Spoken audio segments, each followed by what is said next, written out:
lundi fukki fan ak ñaar je pense loolu la de mooy le 12 wala 11. oui le 12 jaxase affaire yi quoi xam nga rek. weekend bi kon nangu nga ni sa olof des na. non c'est que non jour yi lay jaawaat la Amadou olof bi fukki fan ak benn fukki fan ak ñaar mais ama weekend bi boo tëddee noppali ko après lundi bi reprise bi day metti et j'espère que ñëpp ñu ñuy seetaan di safo émission Sunu Label TV reprendre ngeen seen semaine dans la bonne humeur.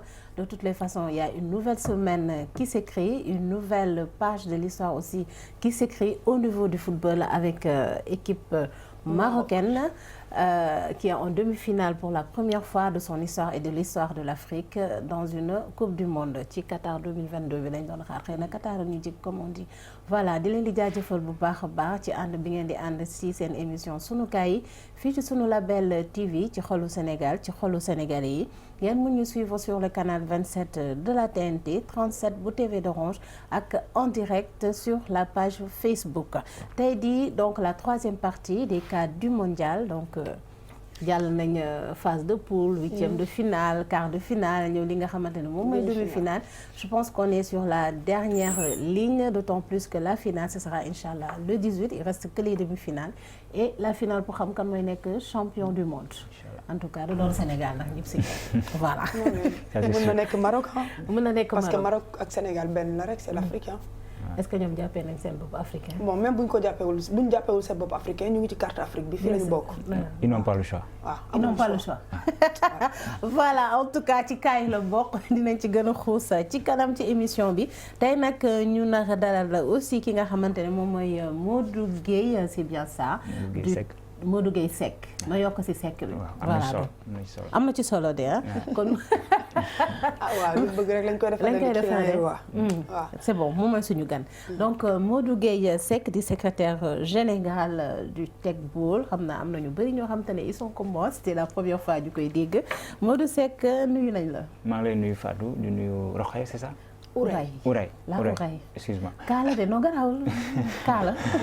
donc voilà c'est maa ngi am mbégte ñëw ci plateau Sunu Label TV ci Sunu Kaay am mbégte également di waxtaane en tout cas football sénégalais à travers la coupe du monde bi nga xam ne Sénégal éliminé nañ ko. mais di nuyu également ñi nga xam ne ñuy seetaan à travers seen plateforme yëpp di am yaakaar ne li ñu ci waxtaanee tey dina amal njëriñ ñuy seetaan. incha allah ci Tekball bi tey sax dañuy jouer Tekball ci kaw plateau bi. avec plaisir. ay ci ziar naa leen bu baax. mais yow de toute façon sànni woon nga sa grain de sel est-ce que jarati na ngay nuyu. ah comme yow rek xam nga léegi da nga tàmm di xaabaabal garaawul. yéen a ma yàq. dama doon wàlle kon baax na jërëjëf ziar naa suñu mbokk téléspectateurs yi nga xamante ne ñoo ñuy seetaan saa su ne rek ci seen émission Kaay yi mbégte la ñu am saa su ne bu ñu jàkkaarloo ak yéen di partager ak yéen.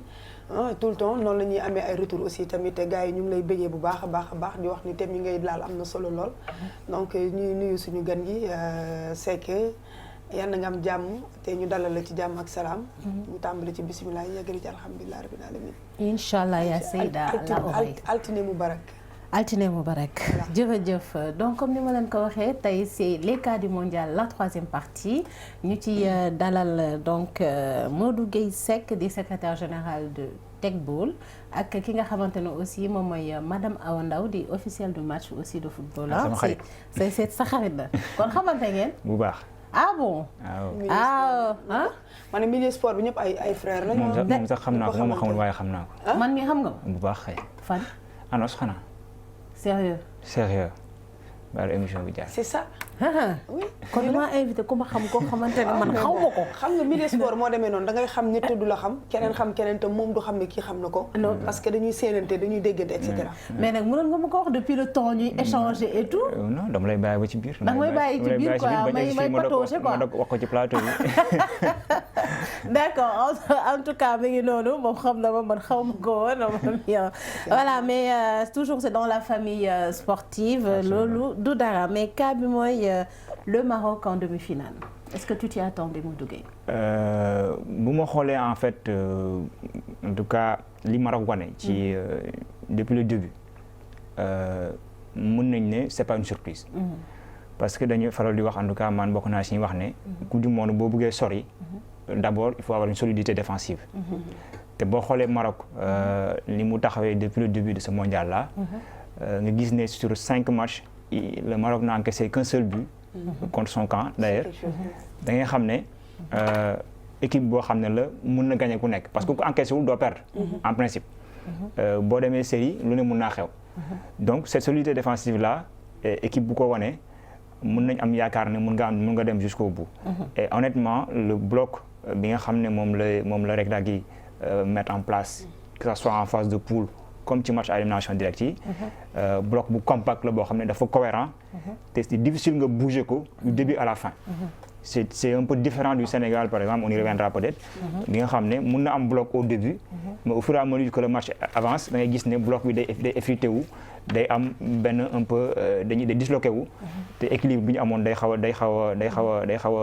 dañ koy perdre et loolu moo ñu dal ci match bi ñuy joué par exemple avec l'Angleterre où on a tenu pendant 30 minutes voire 35 minutes et après le bloc s'est complètement disloqué loolu du arrivé au Maroc et donc mun nañ am yaakaar ne bu continuer noonu mun a dem am jusqu'au bout non garaawul nee nañ dañu xon quoi nañ ko kii foofu nañ quoi. ñan lañu xon sénégalais yi dañu xon lépp xon la quoi. dañuy xon marocains yi nee nañ ñoom tamit dañuy kii nu mu tuddati. nuñ tuddati ñoom tamit dañuy maginois dañuy xon. ils ont surtout travaillé c'est le travail qui paye. match bi boo ko seetaanee doo sax xool na affaire xon la. tu vois parce que dañuy jouer ak rigueur waaw seen match bi sincèrement. ku ko seetaan xam ni dañuy joxe bakkan pour football. parce que boo bëggee dara il faut nga def dara. xam nga joué wuñu ak complexé. Absolument. Par contre ñun bi ñu doon joué dañu joxe woon respect de trop. Absolument. Alors que demeewul noonu nit mën nga ko respecter mais nga wane ne bon li nga bëgg li nga am maa la gën a soxla. c'était pas du respect toi aussi. non mais bon terrain bi non bu ñu fa tasee je pense que. c'est-à-dire li may wax mënoo ko comprendre. mais dama lay wax respect bi entre boo gisee am na benn complexe bu ci am benn ragal quoi bu ci am boo xamante ne tu peux dire que nasaraan la. dafa am benn bët bu ñu leen di xoolee. est-ce que comprendre nga. tu penses pas que suñu joueurs yi dépassé nañ stade boobu non gisuma loolu respect bi dafa amoon loolu ñi ko analyser bari nañ ñi ko wax bari nañ ba foo ko wax dañ la naan carrément lii c'est normal. beneen bi mooy marocains yi ñoom qu'est-ce qui est normal avant de venir au Maroc parce que da nga laal benn point quand même bu important dans le football. maanaam bi may laal mooy. complexe bi ñu am envers ñoom parce que ñoom ñooy diw ay nasaraan lañu. non ragaluma leen.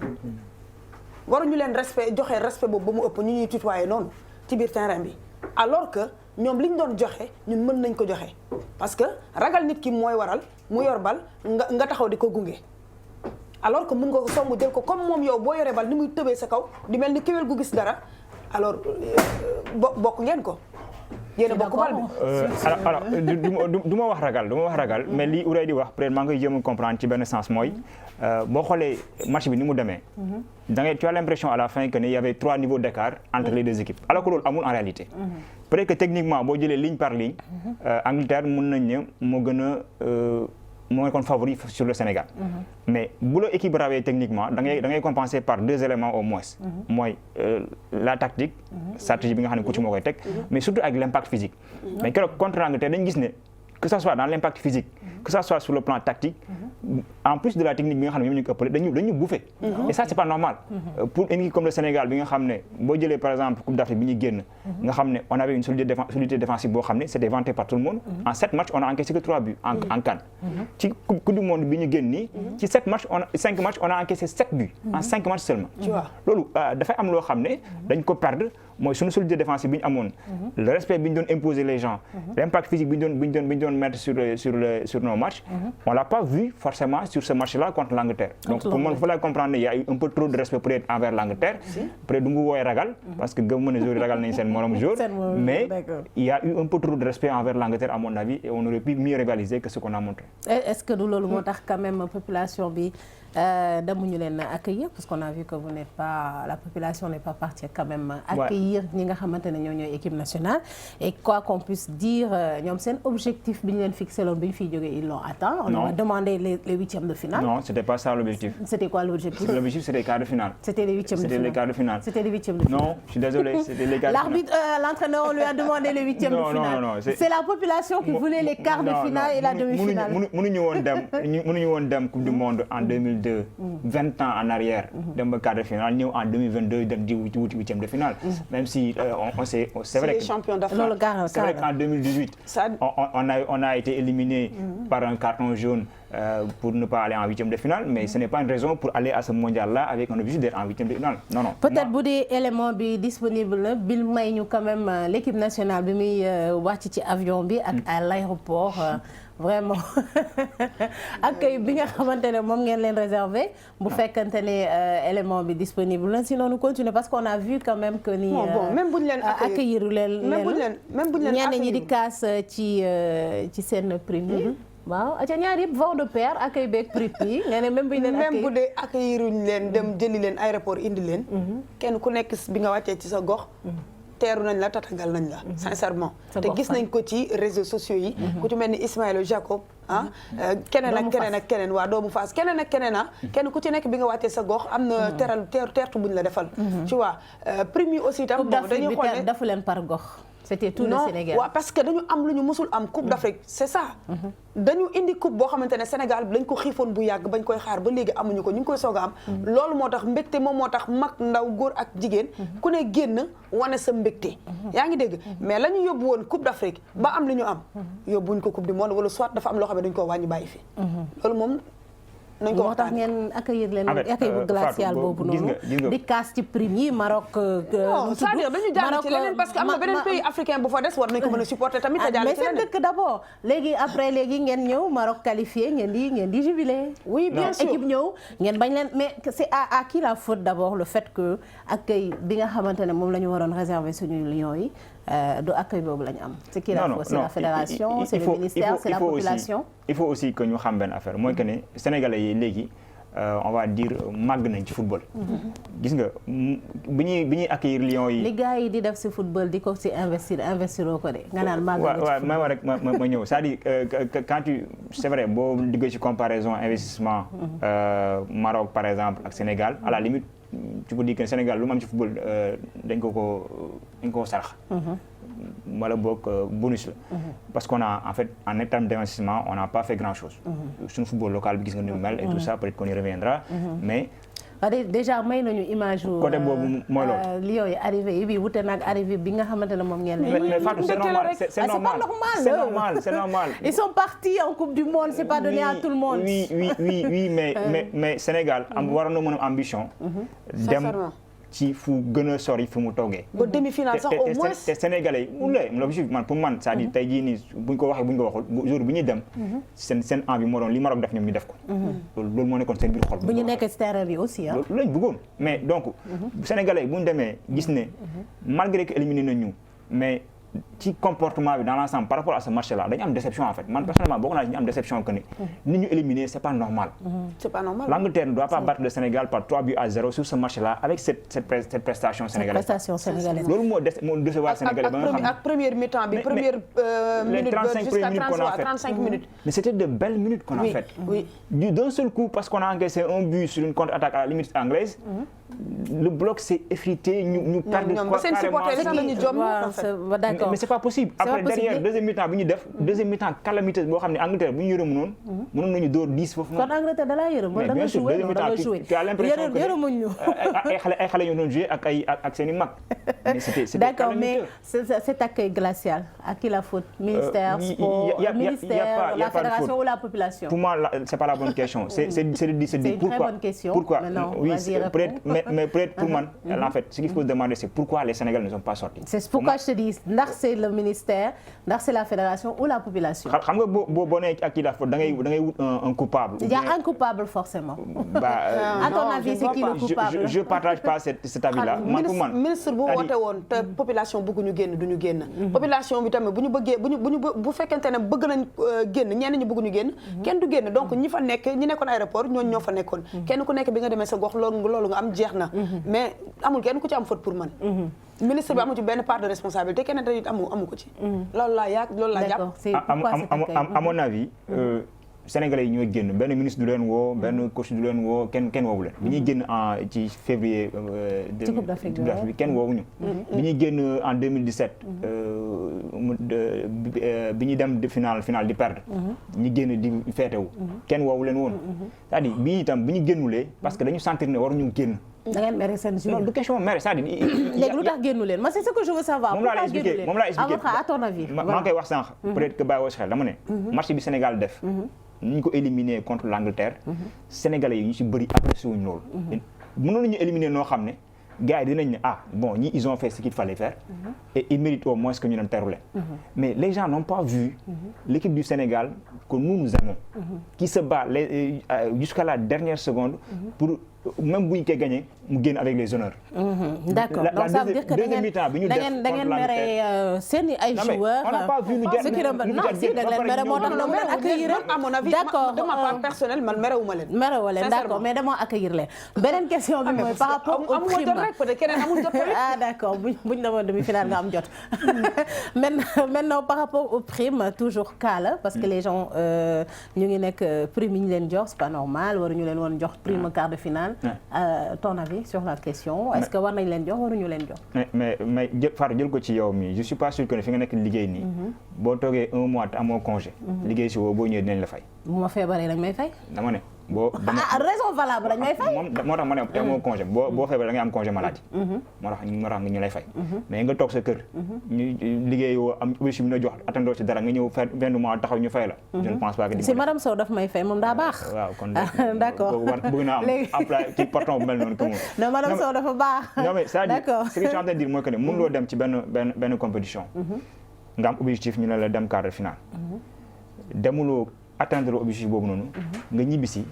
ñu jël xaalis bi ñu la waroon a jox malgré boo ko atteindre ko ñu la koy jox sur la base de quoi lañ leen di jox prix bi lan fan lañ ko teg. d'accord amul fenn fu ñu ko teg. c'est-à-dire doone Sénégal dafa gagné xaalis boo xam ne doyewu ko dara. parce que football local bi li mu soxla ci ay moyens fii aujourd'hui par rapport ak manque tu vois des champions yoo xam ne ba léegi jotuñu seen prime. ay champions du Sénégal club. yeneen discipline. football fii laay wax. football d'accord football professionnel bi. des clubs qui ont été champions ou vice-champions.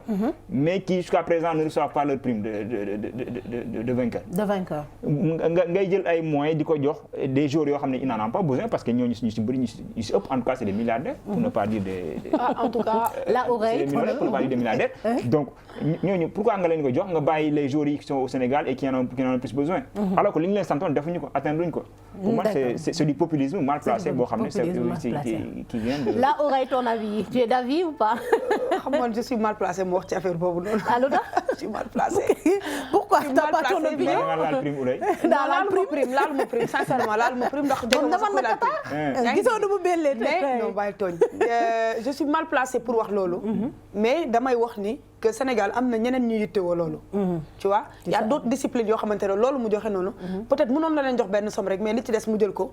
lu ëpp li mu jël ko dugal ko ci beneen discipline parce que ñëpp ñu ngi dem. wala ci beneen secteur wala ci beneen secteur quoi. boo xam ne dafa soxla éducation wala santé wala genre loolu quoi man moom laa gënoon a gis que mu jël loolu noonu ci ay prime kenn ku nekk mu jox la ko jël coach bi jox ko loolu noonu. alors que ñoom wax dëgg neex yàlla li war a tax ñu jox leen prime. defuñu ko bañu ma nag ñu neexal leen. parce que bokk nañ ci compétition Coupe d'Afrique dem ba huitième de finale. mën nañ leen neexal coupe du monde mën nañ leen neexal parce que bu dul dara ay champion d'Afrique lañ tamit yaa ngi dégg mais dama ni am na loo xamante ne sincèrement ëpp na ci loolu ci joxe bi d'accord c'est votre opinion tey daal ay kii la am quoi ñuy dal équipe nationale bi ma ne man vous l'avez mérité on vous le donne voilà léegi dañuy dem xool li nga xamante ne moom mooy donc Maroc qualification ak maanaam festivités yi nga xam te ne jot na am ci yenn goxu Sénégal yi après ngeen wax ci rek seen avis yéen ñi bañ a teeru ji dem di fêter victoire marocain ku gañ daal ñu teeru la waaye défaite ba pare ñu lay teeru moom. bañal loolu. ils étaient contents en tout cas.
voilà ñu fàttali leen ni ngi seen émission sunu kaay lii kaa la de mais tey dama supporté nag sans pour autant ma rendre compte maa ngi ci biir ci baroka yi vert rouge est-ce que faralu ma leen aussi ci pet noonu di préparé woon ko fi ñu toll nii moom Afrique ñëpp a yam góor ak jigéen mag ak ndaw ñëpp Maroc la ñu war a faral normalement tout le monde leur souhaite la finale en tout cas am na ñoo xamante ne nag moom ay nguur contraire lañu waxee ñoom nasaraan yi dañuy faral bàyyi mais bon nañu xam ni lépp c'est l'Afrique qui gagne c'est l'Afrique qui gagne en tout cas gis nañ ne que dans les rues de Dakar quand même les Sénégalais sont sortis pour fêter la victoire en même temps que Marocains yi ça fait chaud au cœur am ñenn ñu nekk bon ñoom ils se considèrent pas comme des Africains mais comme li Ourey wax ñoo ngi biir Afrique mu neex leen ils sont mais c'est même pas tout le monde faut comme Sénégal am na ñu fi nekk Sénégal faraloon Angleterre match bi passé c'est vrai donc foo dem di nga fa fekk ñoo xam ne am nite nañ am ñoo xam ne mooy lool nite wuñu en tout cas daal am na ñenn ñoo xamante ne dañuy seetaan souvent donc sunu kaay yi nekk Maroc nekk nee nañ ñoom sonn nañu après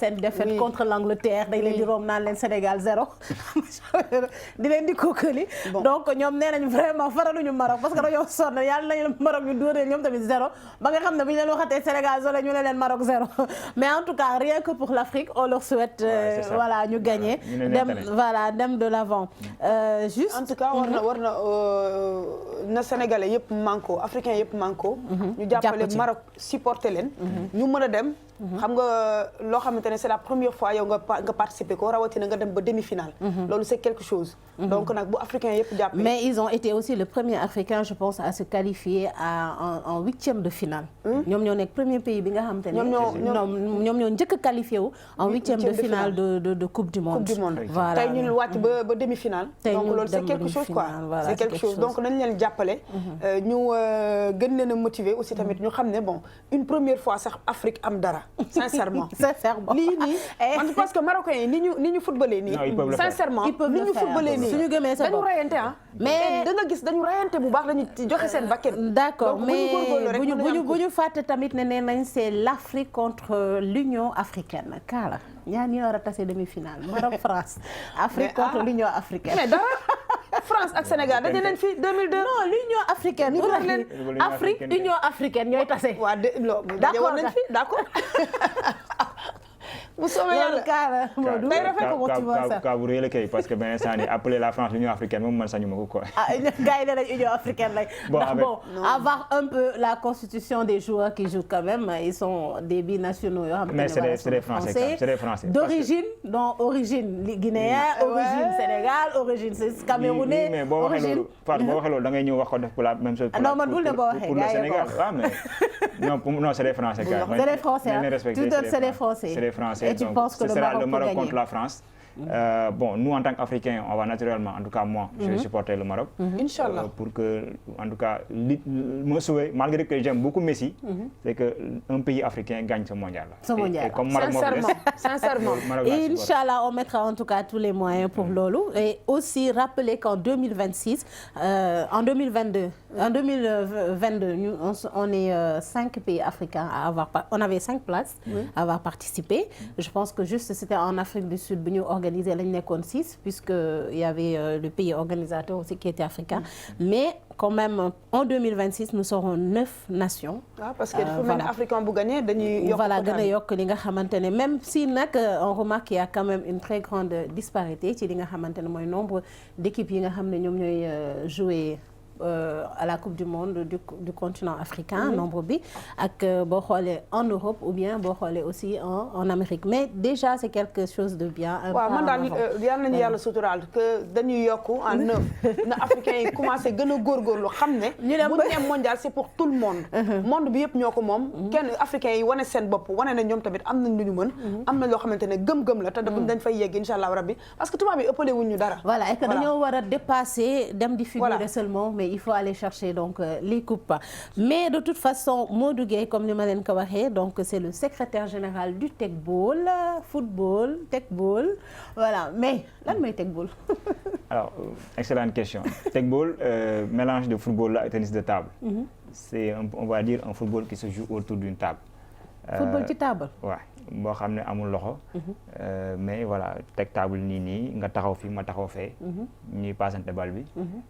mais il faut que le ballon touche l'autre partie de la table bi nga xam ne yow. comme ci tennis quoi. voilà comme tennis la rek. voilà dama la war a teg nii mu laal. mu teg voilà. mais ak tànk bi. tànk bi amul loxo bokkul ak tennis de table tamit. déedéet ba tànk bi rek amul raquette amul dara. d'accord tànk la dënn am na. waaw dënn. teg dënn toutes les parties du corps sauf les mains. ah sauf les mains toutes les parties du corps sauf les mains. mais lii métti na et ça se joue où salle parce que là ça je vois que c'est une salle. Ouais, parce que il y a d'abord les types de compétition. Il y a ñii par exemple les singles 1 contre 1. am na double. maanaam 2 personnes contre 2 personnes. et double yooyu mu am na mix en même temps c'est-à-dire 2 góor contre 2 góor wala benn góor benn jigéen contre benn góor benn jigéen. donc loolu mooy 3 types de compétition yi existé. maintenant comme ni nga waxee ni ça se joue en salle fermée. lii nii par exemple mi ngi woon je pense bi fële la su ma juumulee Pologne Gliwice Pologne la woon daaw. te donc da ngeen di dem à l'étranger di jouer. oui championnat du monde on a participé à 2 championnats du monde yi mujjee 2021 ak 2022 bi. et vous êtes classé. oui on est parti jusqu'en 8e de finale. sérieux et moi j'en ai pas entendu parler quand même. donc le jeune que vous voyez là c'est le championnat national Mame Cheikh Fam. ok donc am ngeen championnat national fii vous êtes une fédération alors. pas encore une fédération parce que procédure bi mooy da ngay nekk association d'abord. nga créer des clubs. di jouer des championnats régulièrement. après ministère mooy xool ban moment la lay nekk da lay def fédération. donc ñun ñu ngi toog di xaar. et vous avez combien de clubs. aujourd'hui on a 54 clubs. 54 clubs à travers tout le Sénégal. à travers le Sénégal on est présent dans 11 régions du Sénégal. boo ko demee di nga fekk au moins benn club boo xam ne am na table mi ngi jouer football. Donc on joue régulièrement les championnats nationaux, des championnats régionaux d'abord, dans les régions comme, parce que nous sommes divisés en zones, il y a la zone nord, Saint-Louis, Louga, Matam, il y a la zone du centre, Kaolack, Kaffrine et peut-être Fatick, la zone ouest, Dakar. non sport bi moom kaala moom ak ñoom Tambacounda. Donc bi ñu defee suñu tournoi régionaux yi ba pare, après les meilleurs la ñuy indi ñu nekk jouer championnat national bi ku ci raw nag yow yaa représenté Sénégal ci championnat du monde yi. Donc daaw Mame Cheikh Fam moo jëloon pay moo nekkoon moo ñu représenté en Pologne. Li tamit dara la de yéen kaa ngeen de. ren également Mame Cheikh Fam moo jëlaat championnat national bi. Donc moo taxoon moo demaatoon Nuremberg ñu ngi ñibbi si à peine 10 jours. Da ngeen dem voyager woon. Ouais, on était. Ah donc yéen vous êtes bien pris en charge. Non, c'est nous-mêmes qui avons tout pris en charge. Il y a pas un seul sou du ministère qui a été décaissé pour nous parce que comme j'ai dit. Pour dem jouer des mondiaux. Ouais. Et vous défendez les couleurs du Sénégal quand même. Oui, bien sûr. Bu ñu demee Sénégal la ñu représente. Ouais. Mais bon, comme on n'est pas encore officiellement une fédération, d'accord. Bon, on peut comprendre que le ministre ne puisse pas, en tout cas, nous accompagner financièrement. Mais quand même, il nous a accompagnés sur le plan administratif. Parce que le ministre a écrit une lettre à l'ambassade pour demander à ce que les visas nous soient facilités. Donc voilà, chaque année, c'est pareil. Mais sinon, tout ce qui est côté finance, mais en général, dans l'équipe bi ñaata kii ngeen di nekk ñaata joueur par exemple xam nga équipe basket bu fekkente ne par exemple da ngay jouer en single benn joueur mooy jouer single mën nga jouer am na yeneen 2 yoo xam ne mën nañu jouer en double ak keneen koo xam ne mën na jouer en mixte donc mën nga yóbbu en principe 5 joueurs yoo xam ne kii mooy jouer single ñaar ñi jouer double ñaar ñi jouer mixte ok donc ça dépend ci yow li nga bëgg li nga am kii ren bon bi ñuy dem yóbbu malheureusement benn jour la ñu yóbbu parce que le temps qu'on a eu pour avoir les visas, ça ne permettait pas, et puis les moyens n'étaient pas forcément là aussi. Là aussi, voilà. Nous avons bien 5 jours pour jouer sur toutes les catégories. Donc on a amené que Mame Cheikh Fam qui a joué en single et qui est allé jusqu'en 8e de finale. 8e de finale. Félicitations à Mame Cheikh. Léegi à chaque fois, comment vous faites pour marquer maanaam kan ngay dugal ak dugal bi lan la 1 par 1 par 2 par 3 ouais, c'est le nombre de points pour gagner un set parce que ça se joue en set comme au tennis. En set comme au tennis. Ouais. OK. Donc il faut avoir 12 points pour gagner un set. Ce qui fait que ne man su ma la passé balle bi dama koy joxaat ci mu tegu ci table bi ci sama partie table. Et bu fa tegoo man dama la ko delloowaat sans faire plus de 3 touches su ma defee plus de 3 touches c'est un point pour l'adversaire. Ok. su ko tegee stade bi tamit mu wadd ci suuf te man laaluma ko point la pour mon adversaire. Donc il faut pas que le ballon touche le sol sans pour autant que man ma réceptionner ko su ma ko réceptionner je dois lui ramener le ballon redonner le ballon bala en maximum 3 touches et donc bu ma ko defee te moom mënu ko récupérer joxaat ma ko je marque un point c'est comme ça qu'on se renvoie la balle constamment. comprendre nga. waaw j'ai compris mais daal xam naa man comprendre ma lii moom kaala moom lii moom vraiment. lii moom concentration la laaj dëgg. voilà il lui donne la balle le gars contrôle. il remet la balle sur la table. bii laalu table bi donc point la pour. point la pour kay. donc il faut que ça touche la table. et dimension bu terrain bi maanaam si table bi kese la yam wala y a des. 8 mètres sur 12 en fait ngay am. 8 mètres sur 12 ngay am. en plus du terrain de la table. en plus de la table. yéen nag kaa ngeen lii di nga ko joué. lii kay lii man xanaa ñu jéem rek. ñu jéem rek dinaa leen seet si. ñu essayer rek. ça demande beaucoup de concentration. en tout cas mais d'adresse également parce que pour ngay def contrôle gi nga ni ñu ko smart chaîné. yow obligé dem jëli bal bi récupérer ko. mun ko indiwaat ci table bi. lii il faut match comme au tennis là bu ñu kii mu dem. dóor ko bu baax ci kaw table bi nga xam ne voilà adversaire bi day am problème pour récupérer ko. ok c'est voilà là aussi c'est le tegball on va dire xale yi ñuy préparer parce qu'on veut que d'ici 2026 par exemple bu dee tegball nekk na discipline olympique. kii dafa waddal kii bi donc. lii tamit foo nga mën tël. mën contrôler bal. mën football. foog nga am adresse. adresse tennis bi. am concentration parce que. kii man dong la tane. mënoo ko kii di dugal boppam sànq ba léegi man dong la tane kaala. ay xale lañ donc ils sont en train d'être initiés. mais d'ici 2026 ba inchallah bu Jeux africains Jeux olympiques de la jeunesse yi ñëwee à Dakar. on espère que le tegball sera une discipline olympique. boobaa am nañ yaakaar ne xale yi dina fekk ñoom. dina fekk ñu màgg ñu jouer ñu indil ñu ay médailles. voilà donc Modou Seck merci beaucoup en tout cas ci sa présence ak explication yi nga indi ci tegball bi juste pour montrer que ni c'est le sport xëy na football moo ay actuellement mais am nañ yeneen discipline yoo xamante ne ñu ngi fii nii au Sénégal yoo xamante ne peut-être les gens ne connaissent pas et que bu ñu xamoon on aurait d'autres ñi nga xam ne amuñu chance ci yenn discipline yi xëy na bu ñu demee foofu noonu dinañ fa am chance su briller chance su donc def une carrière sportive. sa beneen invité bi xam na ko bu baax ndax bokk na ci association bi ñu ko jiite. ah bon non c'est que man dama découvrir ay affaire sama kaw plateau te non c'est pas normal. man borom kaa laa waroon naa xoos kaa yooyu yëpp ba xam. kaa bi rëcc na ma. non kaa bi rëcc na ma déjà nee na xam na ma man xaw ma ko dañ ma booleeg moom après mu ne sama beneen invité bi xam na ko moom kooku tamit bokk na si. ah non moo jiite tegball féminin bu ñëwee nga laaj ko tegball féminin. moo jiite tegball féminin. non damay arrêter émission parce que c'est. non jaru ko ma continuer. rek ma continuer voilà donc en tout cas merci beaucoup ci sa présence ci aussi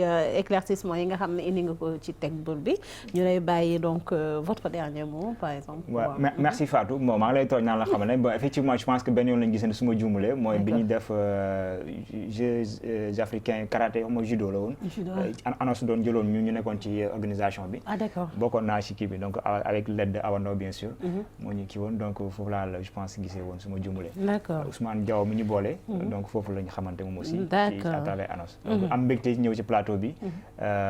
di waxtaanee football mais waxtaanee également pour ñi nga xam ne jotuñu ko woon xam muy tegball. c'est vrai que yëpp ci xeetu football la de. waaw bon sport la rek. ndax tànk la ballon la mais ballon football ngeen di utiliser. non ballon. dafa am ballon spécial naa indi bal bi sax mais après dernier moment j'ai pas pu. mais ballon particulier la boo xam ne. dañ koy xaw a dégonfler tuuti. parce que il faut pas que mu diis trop. mu diis trop d'accord donc c'est un ballon de taille standard 4-5. mais qui est un peu dégonflé. donc voilà am mbégte ñëw waxtaan ak yéen ci tegball bi. mais également am mbégte aussi fekk fi Ourey. mu am ay bagages. ci football bi donc di leen féliciter ci liggéey bi di leen encourager di ñaan yàlla mu yokk kër gi ba ngeen yegg ci seen bopp. amiin la Ourey. waaw mbégte rek découvrir loo xamante ne sincèrement nga dem teeru xamuma ko woon.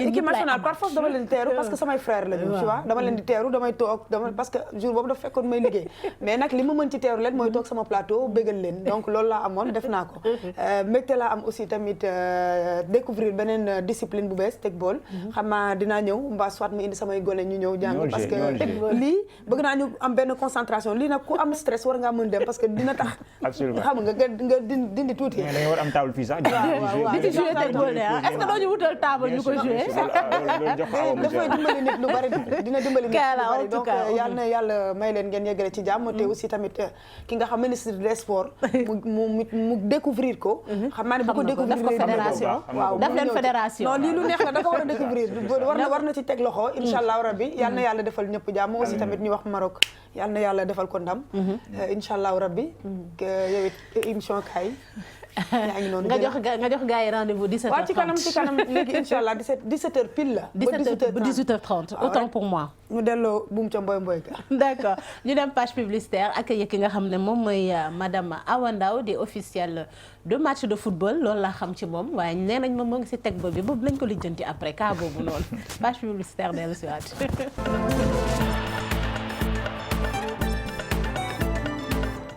Label TV vous propose la location de matériel audiovisuel dernière génération.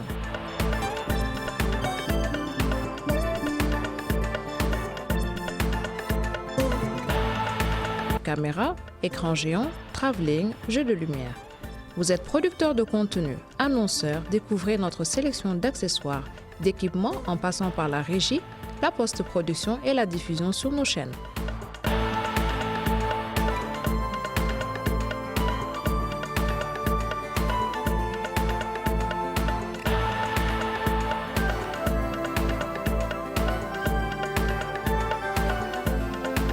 Nous vous proposons également la location de studios d'enregistrement, de salles de tournage, un studio de doublage numérique 32 pistes et un accompagnement pour tous vos événements, captation, spectacles, publi-reportages.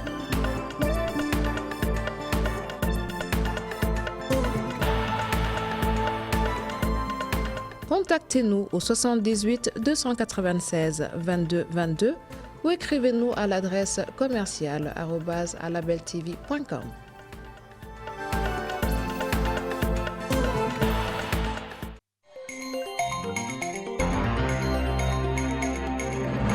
Téléspectateurs de Label Télévision et Sunu Label TV, bienvenue dans Tête à Tête, votre incontournable rendez-vous du samedi soir. Tête à Tête, c'est la tribune qui laisse la place et la parole aux divers acteurs du public comme du privé. Des tentatives ont été déjouées parce que tout le monde a suivi ce qui se passe. Nous avons amené nos autorités à se rendre compte qu'en réalité, ils avaient pris une mauvaise décision. Le Sénégal a besoin d'un gouvernement soucieux de l'avenir de sa jeunesse. Vous êtes dirigeant, chef d'entreprise, entrepreneur, artiste, acteur socio-culturel, religieux, politique. Cette tribune est faite pour vous. Il y a beaucoup de choses à faire ici. Malgré tout, les jeunes sont en train de partir. Là, les secteurs qui, je pense, ont énormément de potentiel, c'est l'agriculture, l'élevage, l'aviculture, l'immobilier. On va leur prescrire une mammographie par contre. Et là, ils vont se dire c'est trop cher. Parce que bien sûr, 30 000 francs, ce n'est pas donné à tout le monde. Je suis Panda Silalo et je vous donne rendez-vous tous les samedis à 18h30 dans votre entretien Tête à Tête.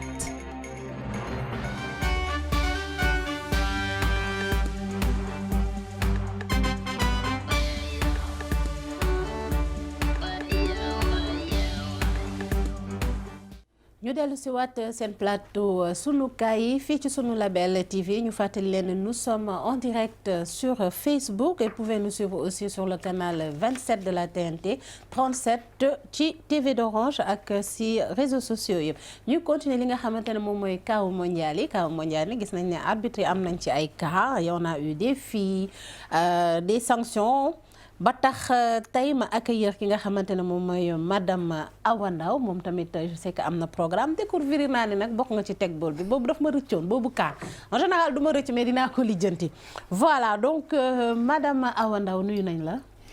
waaw asalaamaaleykum Fatou maa ngi lay fay di nuyu internet yi nga xam ne ñooy seetaan suñu Label TV. nuyu aussi suñu naataango yi ñu fekk fii. di kontaan aussi moo fi tasante aussi ak sama frère Seck. waaw di nuyu ñëpp daal. Awa xam naa la pendant des années waaye mosuma xam ne yaa ngi ci teg bool bi de boobu nañ ko lijjanti après nëbb nga ma sa bopp mais y a pas de souci donc Awa Ndao di officiel de match loolu la commissaire au compte commissaire de match.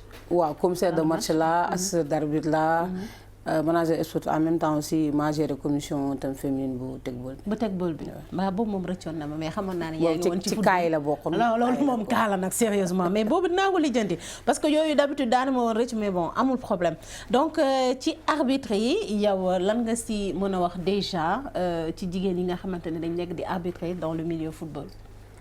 waaw bon en tant que ancienne arbitre nekk léegi assesseur d'arbitre je pense que c'est une bonne chose. te ñun tam bañ ci nekk toujours on a milité pour la promotion des arbitres féminins. parce que gis nañu ñu ngi jouer aussi rôle bu am solo fii ci Sénégal ak tamit ci match yi nga xam ne moo nekk au niveau international donc bañ gisee aussi que am na ci ñu ci sélectionné pour la première fois. ci coupe du monde bi dañ cee kontaan. di xam ne aussi que arbitrage féminin bi aussi mu ngi dox. d'accord dina gën a motiver. dina gën a motiver aussi ñeneen ñi aussi ñoo dugg. nekk ay arbitre jigéen. d'accord mais quand même ba léegi donc pourcentage bi nga xamante ne moom mooy le nombre d'arbitres yi ñu am que ce soit fii Sénégal ou bien à l'étranger on voit que c'est vraiment minime. bon c'est minime mais xam nga tam sport moom dañ koy conjuguer toujours au féminin. te toujours aussi si futur lañ koy conjuguer. te xam nañ ne jigéen ñi aussi que ñu ngi jéem def ay jéego yu am solo pour mun def sport. plus particulièrement arbitrage féminin. donc dañ leen ci encourager rek di wax ne. c'est possible parce que xam nga arbitrage su daa noonu loo xam ne aussi lu métti la lu compliqué la donc muy noonu. Badou attanagu leen ko yenn rythme match yi ou bien c'est pas question parce que gis nañu sur les 129 arbitres yi nga xamante ne ñoom ñoo nekkoon au niveau de la coupe du monde si fii rek nga. waaw xam nga lii première la. coupe du monde bi dafa comme ni ñu ko waxee dafa spécial. parce que Qatar la amee mu spécial. donc participation équipe bi aussi mu doon loo xam ne lu spécial la. donc loolu tax aussi pour une première fois aussi jigéen ñi. ñu dem coupe du monde bi nga xam ne moom parce que bu njëkk ñoom coupe du monde jigéen lañ doon dem. waaw mais gis nañ ne depuis des années. jigéen ñu ngi dem Ligue des champions jigéen ñi aussi ñu ngi dem coupe du monde. muy loo xam ne aussi lu am solo la parce que dina leen gën a pousser. ñu gën a motiver wu gën a mën a liggéey. parce que aussi bu ñu waxantee dëgg ci terrain bi aussi góor ñu yóbbul leen dara. d'accord góor ñu yóbbuwul leen dara mais bon gis nañ ne quand même en tout cas Stéphanie Frappart ak. Clément Turpin ñoom ils sont toujours en lice ils vont continuer donc les compétitions mais n'empêche on a vu ku ci mel ni. néo-zélandais bi Mateu Kojer mi nga xamante ne moom tamit par rapport au match France-Tunisie kaala parce que am na benn but de Antoine Griezmann bi mu refusé gars yi sanctionné ko ci loolu am na allemand bi aussi c'est Daniel Siebert ak iranien bi ñoom tamit ki ci njëkk penalty non accordé la par rapport à Uruguay contre le Ghana ak keneen aussi penalty boo xam ne daka accordé pour le Portugal contre Uruguay mu doon ay décisions yoo xamante ne ñoom jël nañ ko mais ils ont été sanctionnés lan mooy waral loolu c'est-à-dire est-ce que stress bi match bi la wala niveau bi mooy yóbboo des fois arbitre bi mu jël décision boo xamante ne xëy na c'est pas à l'unanimité quoi. xam nga ñun nag dañoo nekk corps boo xam ne. corps bu xaw a sensible la. bu sensible donc moo tax des fois si plateau yi du ñu bëgg di commenter décision arbitre quoi. parce que xam nga dafa am ay commission yoo xam ne ñoom ñoo gën a compétent. pour waxtaan ci loolu li ma ci mën a jàpp daal mooy. tënk ko mooy daal. arbitrage féminin dañ ko war a encourager motiver jigéen ñi pour ñu mun cee dem mun cee sori puisque lii moom ci coupe du monde première la ñu am ci ay jigéen yaakaar nañ yeneen compétition yi nga xam ne mooy ñëw ci coupe du monde gën cee am représentation forte des femmes tamit ci championnat yi nga xam ne moo nekk au Sénégal parce que fii Sénégal jigéen ñu ngi arbitre ñu ngi ci match yi derby ñu ngi ci mais aussi dans les autres pays aussi ñu mun a encourager jigéen ñu kii ci parce que ñun arbitrage dafa nekk corps boo xam ne moom c'est très sensible waaw maanaam du ngeen ko gën def non duñ ko discuter ci ay plateau non da ngeen di daw kaa yi quoi. waaw kaala boo xam ne daal ñun suñu biir kaala bu nekk suñu biir mais du génn ci maanaam la salle se lave en famille quoi. waaw c'est ça exactement te xam naa ne bu si sa prochaine émission yi nga xam ne kaa yi la. donc boo invité institut technique yi ñoom nañ ci mun a wax. mais yow daal daw nga kaa bi voilà ñu dalal donc DJ Lou d'habitude c'est la oreille qui est en retard mais bon tey DJ Lou ma tardé DJ Lou nuyu naa la nga nuyoote bu fi xaabaabal. merci beaucoup Fatou. di la remercier bu baax a baax di nuyu suñu invité bi ci disponibilité bi madame Awa Ndao ci disponibilité bi ñëw teew ci émission bi suñu kaay merci beaucoup di la jaajëfal bu baax a baax la grande sportive merci xam naa yu ci kanam yow moom dañuy changer suñu kaay def ko suñu sport parce que chaque lundi moom ba ka nee naa newoon naa leen chaque lundi ba mondial bi di jeex kaaw mondial bi waaw gis nañ premier cas bi mooy Maroc dem na demi-finale pour une première fois gars yi happiness ñu kontaan ci lool nag bien vrai que des fois ñoom am na si benn jour boo xamante ne waxoon na fi lu kaawe ne victoire bi ñii ak ñii ñoo ko moom génnee ci Afrique noire bi bon après il s'est rattrapé amul problème gis nañ ne aussi sénégalais yi teeruwu leen sénégalais yi mais supporter ngeen marocains yi ça veut dire que da ngeen mere sénégalais yi loolu tamit kaala amul problème ngeen ne lu tax ñu jox leen ay prime dama naan Macky Sall mu jox ñëpp prime bu ko defee wax bi jeex. Voilà. Non mais mériter le prime tu es d'accord? Ah bon, au moins une personne qui est d'accord pour que ñu jox leen prime bi. Franchement nag prime moom dañ ko mériter nag. ñu jox leen ko def nañ seen kéemtalaay kàttan dafa fekk rek du suñu chance. ils ont mérité kay ils ont mérité. mais en tout cas ñu bàyyi arbitre bi d'accord nga ci prime bi prime bi mooy cas bi de. waaw mais beneen cas bi mooy ñëwuma fi en tant que arbitre parce que.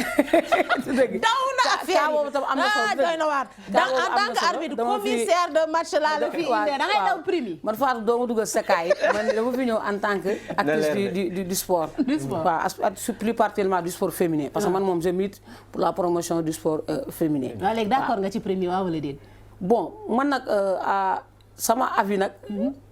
pour dire la vérité man je pensais que pour man prime yi puisque ñoom jot nañ jot prime yi nga xam ne moom lañ match yi ñu jot a gagné ils ont eu déjà aussi d'autres primes pour man ak fu ñu stade bu ñu toll nii ci sport sénégalais pour man amoon na yeneen priorité yoo xam ne kenn iñaanewul leen ko parce que bëggal nañ ñu ñun ñëpp ñu ngi ci football bi mais man je pense que 30 millions yooyu pour man moo nañ ko orienté ci yeneen discipline yi nga xam ne ils sont là mënuñoo décoller wala ñu duggoo ko ci ay infrastructure wala ñu duggoo ko ci yeneen kii yoo xam ne au moins nañu mën a accompagner parce que xam naa ne Lions yi même buñ ko soxlaa bu ñu leen laajoon seen avis avant duñ ko jox je pense que foofu moom mënoon nañ ko def feneen quoi waaw. D'accord ñu gis ne aussi arbitre yi ñu nekk dem coupe du monde ñi nga xam ne dañuy def match ils ont 5000 € neex na de. ñi nga xam waaw par match léegi ñi nga xamante ne ñoom ay assistants lañ 2500 € bàjjam. moom day daw kaay. donc kaw arbitrage dama ko wax ci plateau bi de. non mais Didier Lou 5000 €, c'est un bon paquet hein. Chaque arbitre. chaque match. waaw chaque match ñu central yi quoi ñu nekk ci biir mais bu dee assistant yeeg yooyu c'est 2500 €. man damay dem defi formation arbitre. doo dem neex na de ñu yóbbu ma coupe du monde. voilà mais dem coupe du monde c'est pas du tout facile ah. c'est pas n'importe quel arbitre ñoo fay teew ah. da nga ma ci xew non xewuma la sax mais il faut nga pratiquer formation bi ba nga ci am expérience am ci diplôme mais loolu une très longue durée là donc si tu peux bu fekkee ne mën nga poursuivre durée boobu noonu amul problème. d'accord pour dire que coupe du monde moom c'est pas n'importe quel arbitre ñoo fay arbitrer waaye sélection bu doy war la ñu def yoo xamante ne dañoo am expérience ci wàllu parce que voilà il faut nga être compétent parce que coupe du monde la coupe du monde donc képp ku fa war a teew da nga war a am expérience il faut nga compétent aussi pour nga voilà parce que voilà arbitre aussi parfois dañuy gis ne arbitre yi dañuy jaxase match yi voilà et joueurs yi dañuy def seen kéemtalaay kattan bi arbitre yi mooy ñëw jaxase lépp donc coupe du monde moo tax coupe du monde c'est pas n'importe quel arbitre ñoo fa d'accord donc madame Awa Ndao comme ni mu ko waxee en tout cas elle est dans le football dans le tegball je viens de découvrir en tout cas ci côté tegball bi je sais que elle milite beaucoup dans la promotion comme ni mu ko waxee donc ci sport féminin bi Awa Ndao sport féminin bi noo ko gisee fii nii fi nga xamante ne c'est au Sénégal ak lan mooy les programmes en vue ci différentes associations yi ngay militer ak yooyu.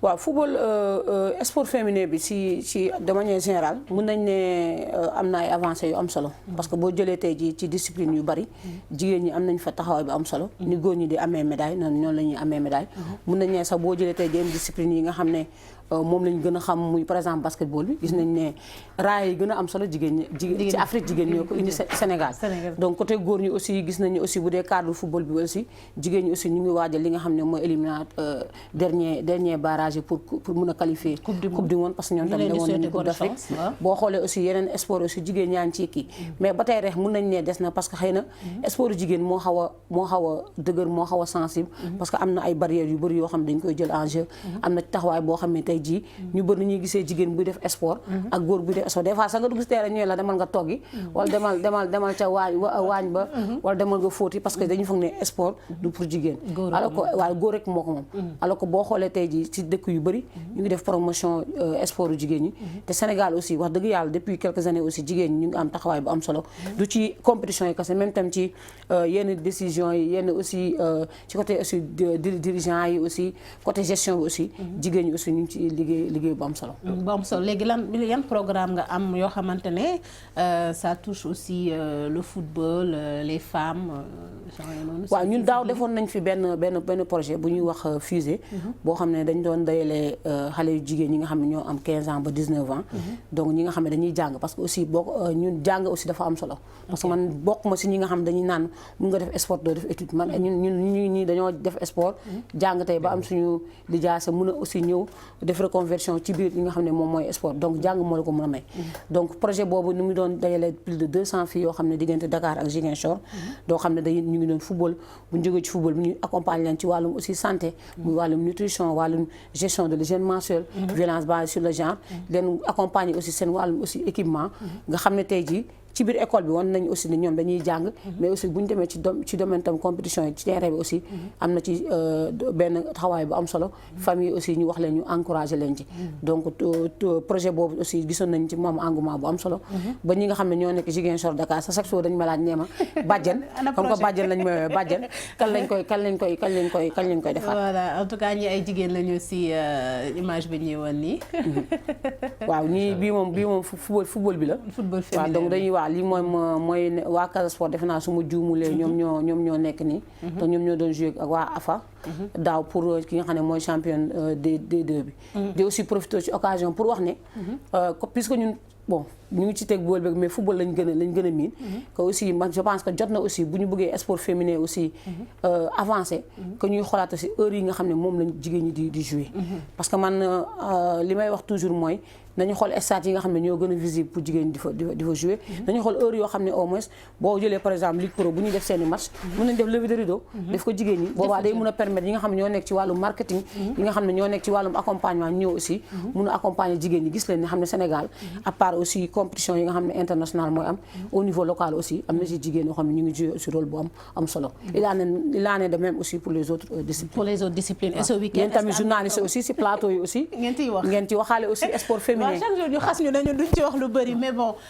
voilà en tout cas ñun Sunu Label TV ñu ngi leen di accompagner je pense comme on peut week-end bi est-ce que am ngeen benn programme wala est-ce que programme yi dañoo taxaw ndax coupe du monde bi waaw oui bon programme moom mu ngi continuer mais xam nga aussi defe naa su ma juumalee aussi week-end bi am na programme bu am solo parce que xam nga aussi boo nee jigéen aussi c'est pas dafa am loo xam dañ koy wax tam inclusion ñun ñi puisque ñun tamit ay kii lañu ay militantes de sport féminin la fépp fi nga xam ne aussi jigéen mu fa nekk rek dañ koy muy jigéen bu am handicap muy jigéen bu amul handicap waaw loolu tam lu am solo la parce que ñun ñëpp ay jigéen lañ te aussi sport bi gis nañu aussi moyen tam d'inclusion la d'intégration pour jigéen ñi nga xam ne aussi dañoo am handicap donc week-end bi dañuy nekk ci li nga xam ne mooy champion nationaux yu spécial olympique Sénégal donc ñoom tamit foofu ñu ngi fay teg ay jigéen ñi nga xam ne ñooy def tamit athlétisme ñiy def boccia ñiy def basket ak ñi nga xam ne ñoom ñooy def aussi nekk ci organisation pour ñu waajal li nga xam ne mooy Jeux mondiaux de 2023 donc day nekk étape la boo xam ne pour def benn présélection